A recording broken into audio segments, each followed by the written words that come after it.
Look into someone's eyes long enough, and you'll notice something strange. One person has eyes the color of a stormy ocean, another, warm brown like coffee, someone else, pale green, almost like sea glass, and yet another person, so dark they look black in dim light. We all have eyes, we all see with them. So why do they look so different? The answer isn't just about beauty or genetics in a simple sense. It goes deep into the physics of light, the chemistry of your cells, the story of human migration across continents, and a single gene that changed everything. Let's get into it. First, let's understand what we're actually looking at. The colored part of your eye is called the iris.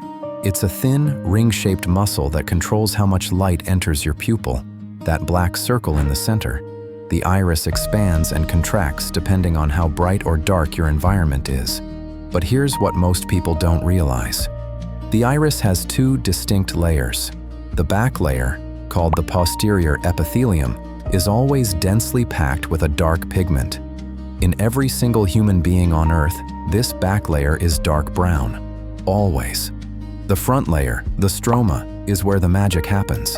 It's a loosely organized tissue made of cells, collagen fibers, and varying amounts of a pigment called melanin. And that's the key word, melanin. Melanin is the same pigment that gives your skin and hair their color. It's produced by specialized cells called melanocytes, which live in the iris stroma. Now here's where it gets interesting. Melanin itself comes in two main forms. Eumelanin, dark brown to black in color. High amounts of this give you dark brown or black eyes. Pheomelanin, lighter, more reddish yellow. This plays a smaller role in eye color, but contributes in combination with eumelanin. The amount of melanin in your iris stroma is what determines your eye color. It's not about the type of color pigment per se, it's about quantity. A lot of melanin, dark brown eyes. Moderate melanin, light brown, hazel or amber eyes. Very little melanin, green or blue eyes. But wait, if there's very little melanin and the back of the eye is dark, how do blue eyes appear blue? There's no blue pigment in the human eye at all. This is one of the coolest parts of eye color science. Blue eyes are not blue because of a blue pigment. They're blue because of physics, specifically a phenomenon called the Tyndall effect. When there's very little melanin in the front layer of the iris, light enters the stroma and scatters. Short wavelengths of light, blue light, scatter more than longer wavelengths, so the eye reflects and scatters blue light back out toward the observer.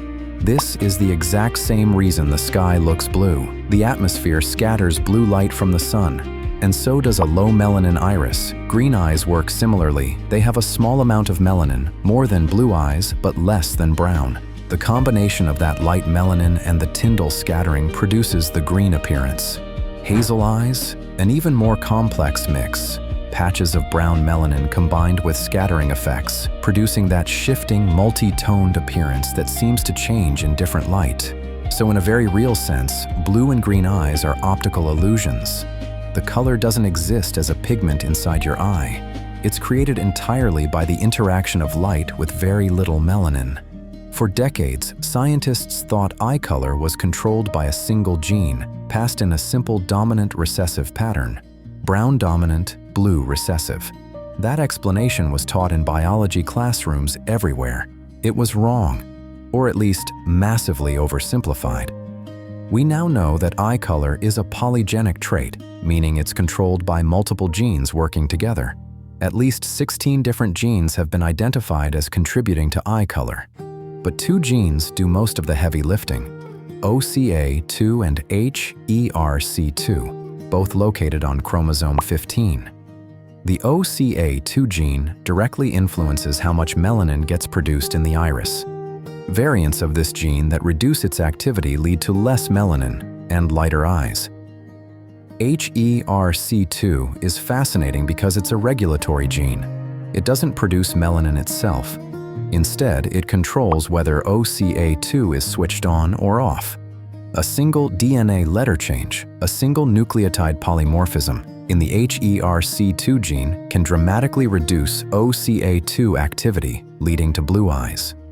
Researchers at the University of Copenhagen found that essentially all blue-eyed people in the world share a mutation in this HERC2 region. and this mutation appears to have originated in a single individual somewhere in the region around the Black Sea, roughly 6,000 to 10,000 years ago. Before that mutation, likely everyone in Europe had brown eyes. Every single person with blue eyes today is, in a genetic sense, a distant relative, all carrying that same ancient mutation. Now the big question, why? Why did lighter eye colors evolve and persist in certain populations?